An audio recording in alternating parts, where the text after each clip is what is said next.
వర్షాకాలం వచ్చిందంటే చల్లని గాలి, తడి భూమితో ప్రకృతి చాలా అందంగా కనిపిస్తూ ఉంటుంది. వాటితో పాటు ఎక్కడ చూసినా వానపాములు కనిపిస్తాయి. అసలు వర్షం పడగానే ఒక్కసారిగా ఈ వానపాములు ఎక్కడి నుంచి వస్తాయి? అవి భూమి కింద దాక్కుని వర్షం కోసం ఎదురు చూస్తాయా?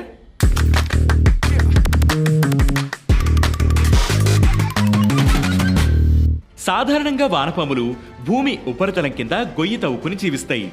భూమిని సారవంతం చేయడంలో ఇవి కీలక పాత్ర పోషిస్తాయి. అవి నేలను తవ్వడం ద్వారా గాలి, నీరు వంటివి మొక్కల మూలాలకు చేరేలా చేస్తాయి. కానీ వర్షం పడినప్పుడు అవి ఒక్కసారిగా బయటకొచ్చి రోడ్లు, పొలాలపై కనిపిస్తాయి. వర్షం పడినప్పుడు వానపాములు బయటికి రావడానికి ప్రధాన కారణం వాటి life style and body structure. వానపాములు శ్వాస తీసుకోవడానికి చర్మాన్ని ఉపయోగిస్తాయి. దానిని క్యూటానియస్ రెస్పిరేషన్ అంటారు. ఇందుకోసం చర్మం ఎల్లప్పుడూ తడిగా ఉండాలి. ఎందుకంటే ఆక్సిజన్ తడి చర్మం గుండా మాత్రమే వాటి శరీరంలోకి ప్రవేశిస్తుంది.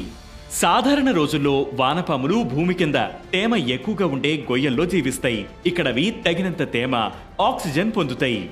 కానీ వర్షం కురిసినప్పుడు నేలలోని గొయ్యలు నీటితో నిండిపోతాయి. దీనివల్ల వానపాములకు శ్వాస తీసుకోవడం కష్టమవుతుంది. ఈ పరిస్థితిని నివారించడానికి అవి భూమి ఉపరితలంపైకి వచ్చి తడి వాతావరణంలో తమ చర్మాన్ని తేమగా ఉంచుకుంటూ శ్వాస తీసుకుంటాయి. కానీ అవి బయటకు రావడానికి ఇది ఒక్కటే కారణం కాదు. మరొక ముఖ్యమైన కారణం వానపాముల రీప్రొడక్షన్.